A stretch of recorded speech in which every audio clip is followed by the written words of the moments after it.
Você já se perguntou o que se esconde por trás dos olhos de um retrato antigo? Já sentiu aquela sensação de que, mesmo sem vida, as figuras na pintura parecem seguir seus movimentos? Como se houvesse algo além das camadas de tinta e da moldura? E se esses rostos parados no tempo fossem mais do que apenas lembranças? Imagine entrar em uma casa antiga, com móveis empoeirados e o cheiro de algo que ficou esquecido, apenas para encontrar pendurado na parede um retrato sombrio. Os olhos do retratado, frios, fixos, parecem encará-lo, penetrando sua alma. Quem era aquela pessoa? Qual a história por trás daquele rosto? Mais importante, o que eles querem de você? Algumas pessoas acreditam que retratos antigos guardam fragmentos das almas daqueles que foram imortalizados ali. Outros dizem que figuras sinistras nesses quadros estão presas entre dois mundos, à espera de alguém para libertá-las ou substituí-las. Será que esses quadros são apenas imagens ou podem ser portais para algo além? Mariana herdou a propriedade de um tio-avô que nunca conhecera bem, um homem recluso que ninguém na família parecia mencionar. A casa ficava em uma área isolada, afastada da cidade e cercada por uma densa floresta. Ao cruzar a porta, Mariana sentiu um arrepio estranho, como se a casa a estivesse observando. Explorando os cômodos escuros e empoeirados, seus passos ecoavam pela madeira rangente. Cada cômodo parecia mais sombrio do que o anterior, mas foi na sala de estar que algo capturou sua atenção. Lá, pendurado na parede, estava um retrato antigo de uma mulher de aparência sombria. Os olhos, escuros e penetrantes, pareciam seguir Mariana por onde ela ia. O rosto da mulher não era familiar, mas causava uma sensação de desconforto, como se escondesse algo obscuro. Naquela noite, Mariana não conseguiu dormir. Sentia que alguém a observava. Os olhos da mulher no retrato não saíam de sua mente, e a sensação de inquietação só aumentava. Na manhã seguinte, enquanto investigava documentos antigos no escritório do tio-avô, encontrou uma carta amarelada pelo tempo. A caligrafia era trêmula e apressada. Ela me persegue. Todas as noites ela se move. Nunca tire o retrato da parede ou estará condenado. A carta parecia um aviso e Mariana sentiu um frio correr pela espinha. Desconfiada, voltou à sala de estar e encarou o retrato. Tinha a estranha sensação de que a mulher parecia mais próxima. Os detalhes do rosto estavam mais nítidos, como se ela tivesse avançado para fora da moldura. Mariana se perguntou se não estava imaginando coisas. Ao cair da noite, Mariana ouviu passos pelo corredor. O som de algo pesado, quase arrastado, ecoava pelos cômodos. Tremendo, ela acendeu uma vela e decidiu investigar. Quando chegou à sala de estar, sentiu o coração parar. O retrato estava diferente. A mulher não estava mais de frente. Em vez disso, seu corpo estava levemente virado, como se estivesse tentando sair do quadrão. Seus olhos, antes apenas sombrios, agora pareciam brilhar com uma malícia profunda. Mariana correu para seu quarto, trancando a porta. Durante a noite, ouviu sussurros baixos vindos do corredor, seguidos por arranhões suaves na madeira da porta. O medo a paralisava, mas pela manhã, a curiosidade venceu o terror. Ela abriu a porta com cautela e encontrou algo que a fez prender a respiração. Marcas de dedos longos e finos na poeira do chão, levando até a sala de estar. Ao se aproximar do retrato, percebeu que a mulher agora estava inclinada para fora da moldura, como se estivesse a apenas um passo de sair. Desesperada, Mariana procurou uma maneira de se livrar daquele quadro. Mas lembrou-se da advertência na carta. Nunca tire o retrato da parede. Ela sentiu um desespero crescente. Havia uma espécie de maldição na casa, algo que mantinha aquela figura sombria presa entre os dois mundos. Na noite seguinte, Mariana foi encontrada pela vizinhança imóvel, sentada diante do quadro, os olhos abertos e fixos. Ela parecia em transe, os lábios curvados em um sorriso aterrador. O mesmo sorriso que agora podia ser visto no rosto da mulher no retrato. Os vizinhos, assustados e sem entender o que havia acontecido, chamaram a polícia. Os oficiais, ao chegarem, tentaram de tudo para tirar Mariana daquele estado, mas era como se ela estivesse vazia, sem consciência.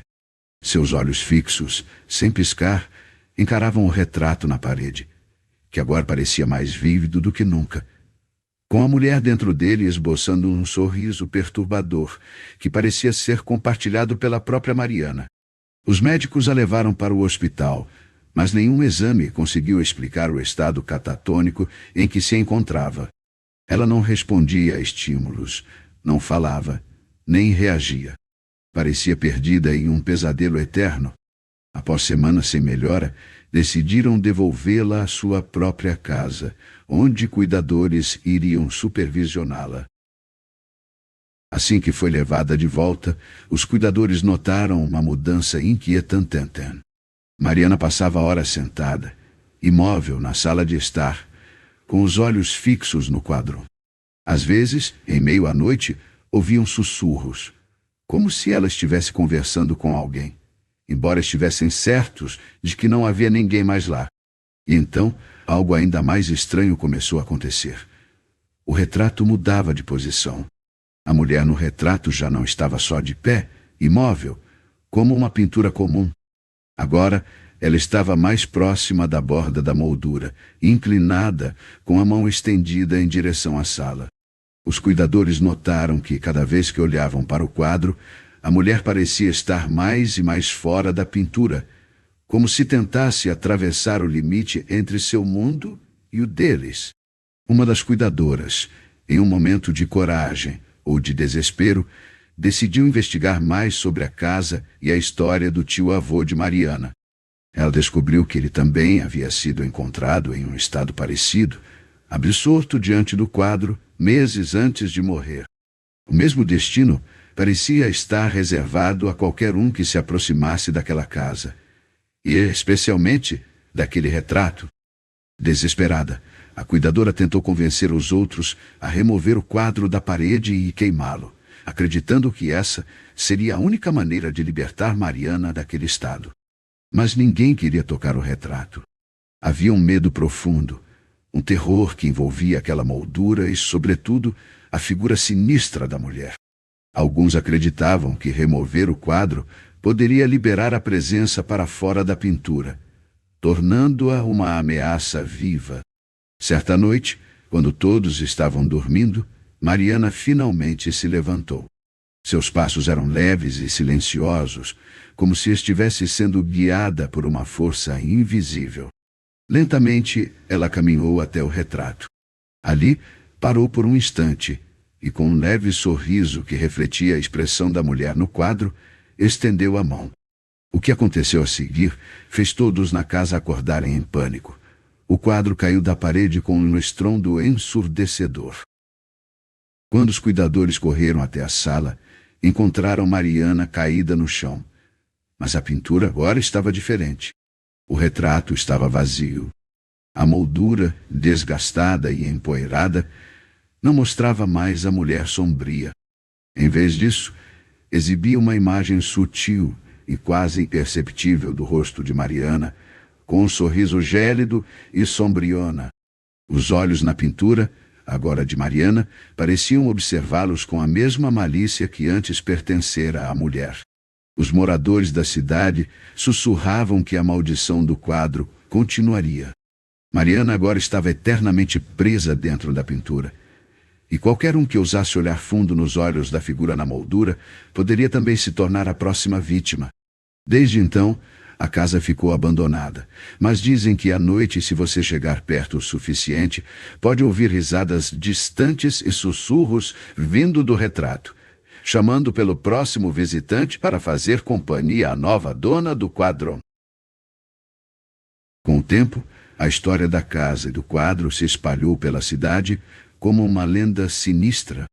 Poucos ousavam passar perto da propriedade à noite, e aqueles que se arriscavam juravam ouvir sons vindos de dentro da casa, passos ecoando pelo assoalho e sussurros que pareciam chamar seus nomes.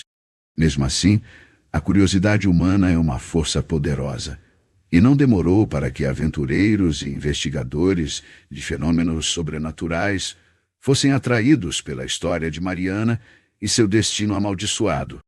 Um desses curiosos foi Eduardo, um jovem cineasta obcecado por mistérios paranormais. Ele acreditava que a história era uma farsa, ou no mínimo uma lenda exagerada.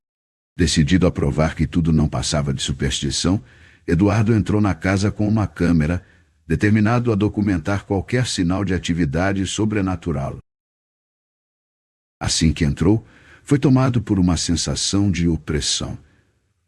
Como se algo invisível observasse cada movimento seu. Mesmo assim, ele continuou sua exploração, apontando a câmera para os cantos escuros e chamando por qualquer espírito que pudesse estar ali.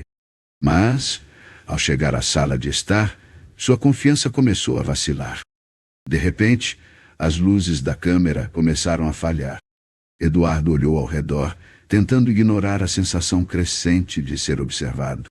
Foi então que ouviu uma risada baixa e arrastada ecoar pela sala, um som que parecia vir de todos os cantos, mas que ele sabia, no fundo, que vinha do quadrão.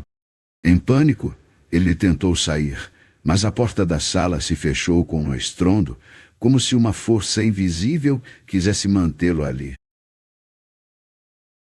A câmera escorregou de suas mãos e caiu no chão ainda ligada.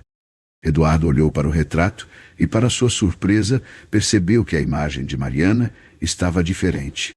O rosto dela agora parecia mais próximo da superfície, como se estivesse pressionado contra o vidro da moldura, e seus olhos estavam cheios de desespero. Ela estava tentando dizer algo, tentando avisá-lo. Mas antes que ele pudesse compreender, outra figura apareceu ao lado de Mariana, no retrato. Era a mulher original, a figura sombria que havia sido descrita nos rumores. Ela agora estava com as mãos nos ombros de Mariana, segurando-a firmemente como se estivesse prendendo sua alma ali dentro. Eduardo sentiu um calafrio profundo. Era como se estivesse testemunhando a própria essência do mal. Ele tentou abrir a porta novamente, batendo com força, mas a madeira parecia impenetrável. Foi quando as luzes se apagaram por completo, deixando Eduardo na escuridão total.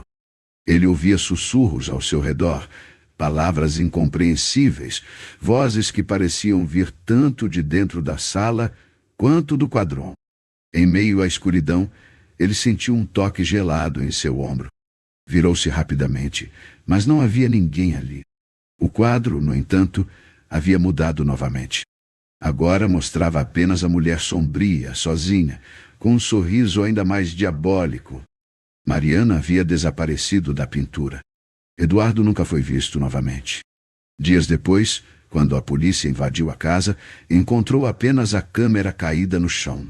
Ao reverem as filmagens, viram Eduardo filmando o quadro, que agora estava vazio, sem a figura de Mariana nem da mulher sombria. No lugar, o retrato mostrava apenas uma nova figura. A imagem de Eduardo, com um olhar aterrorizado, eternamente preso dentro da moldura, como o mais novo habitante daquele quadro amaldiçoado. A casa, desde então, foi lacrada, mas alguns dizem que em noites silenciosas, ao passar por perto, é possível ouvir vozes e lamentos. E aqueles que, por curiosidade ou coragem, arriscam espiar pela janela, juram ver mais do que apenas uma moldura. Eles veem olhos cheios de desespero e uma mão que parece pressionada contra o vidro, pedindo por ajuda. Mas ninguém ousa entrar. E a cada geração, o quadro parece ganhar um novo rosto, um novo morador. O mistério da casa e do quadro continuou a crescer. E agora as pessoas na cidade já nem ousavam pronunciar o nome de Mariana ou de Eduardo. A casa foi abandonada e cercada por fitas da polícia, mas isso só a tornou mais atraente para os curiosos e aqueles em busca de adrenalina. Lendas se formaram sobre os espíritos presos no retrato, e alguns diziam que a cada lua cheia era possível ver os rostos das vítimas mudarem, como se tentassem escapar da moldura. Anos se passaram, e o tempo apenas fortaleceu os rumores. A casa tornou-se um ponto proibido, evitado até mesmo por caçadores de lendas urbanas. No entanto, um grupo de jovens fascinados por fenômenos sobrenaturais decidiu, numa noite de tempestade, se aventurar até a casa. Entre eles estava Lucas, um jovem cético que acreditava que a história do quadro não passava de uma lenda exagerada para assustar crianças. Com lanternas e câmeras em mãos, o grupo forçou a entrada, ignorando os avisos e as fitas policiais. Ao entrar, foram imediatamente tomados por uma sensação de frio que parecia impregnar o ar, mesmo com as janelas e portas trancadas. Cada passo na madeira antiga ecoava pela casa, e era como se as sombras ao redor parecessem se mover, acompanhando-os. Lucas e os amigos riam nervosos, zombando da própria coragem, enquanto avançavam pelos cômodos escuros. Ao chegarem à sala de estar, ficaram paralisados. O retrato estava ali em seu lugar, imponente e sinistro, mas desta vez a moldura parecia mais viva, como se pulsasse com uma energia maligna. No centro da imagem, agora estavam os rostos de Mariana e Eduardo, lado a lado, suas expressões congeladas em uma mistura de desespero e terror absoluto. Os olhos de ambos pareciam brilhar na penumbra, fixos nos intrusos. Com lanternas e câmeras em mãos, o grupo forçou a entrada, ignorando os avisos e as fitas policiais. Ao entrar, foram imediatamente tomados por uma sensação de frio que parecia impregnar o ar, mesmo com as janelas e portas fechadas. Cada passo na madeira antiga ecoava pela casa, e era como se as sombras ao redor parecessem se mover, acompanhando-os. Lucas e os amigos riam nervosos, zombando da própria coragem enquanto avançavam pelos cômodos escuros. Ao chegarem à sala de estar, ficaram perplexos. O retrato estava ali em seu lugar, imponente e sinistro, mas desta vez a moldura parecia mais viva, como se pulsasse com uma energia maligna. No centro da imagem, agora estavam os rostos de Mariana e Eduardo, lado a lado, suas expressões congeladas em uma mistura de desespero e terror absoluto. Os olhos de ambos pareciam brilhar na penumbra, fixos nos intrusos. Lucas deu um passo à frente, aproximando-se do quadro para examinar os detalhes. Algo o atraía, uma força inexplicável que ele não conseguia resistir. À medida que seus amigos sussurravam, tentando decidir se deviam sair dali, ele se inclinou mais e mais, até que seu rosto ficou a centímetros da superfície daquela moldura. Foi então que ele percebeu algo aterrorizante. Os olhos das figuras naquela moldura estavam, de fato, se movendo. Ele viu as pupilas de Mariana e Eduardo desviarem lentamente para ele, encarando-o fixamente. Lucas tentou se afastar, mas era como se uma força invisível o segurasse ali, impedindo-o de se mover. Em pânico, ele começou a chamar os amigos. Mas sua voz parecia não sair, como se estivesse preso em um pesadelo silencioso. Um de seus amigos, percebendo que algo estava errado, correu para puxá-lo. Mas no exato momento em que tocou Lucas, todos sentiram um vento gelado atravessar a sala, como um sussurro de morte. As luzes das lanternas começaram a falhar, piscando freneticamente, e os sussurros que ecoavam pelas paredes tornaram-se gritos distantes, vindos de diferentes vozes. Vozes que pediam ajuda, clamavam por libertação, como se cada alma presa no quadro estivesse tentando escapar de seu destino sombrio. Com o último lampejo de sua lanterna, um dos amigos viu o rosto de Lucas no quadro. Ele agora estava lá, eternizado na pintura, ao lado de Mariana e Eduardo. Seu olhar era de puro horror, os lábios congelados em um grito mudo, incapaz de sair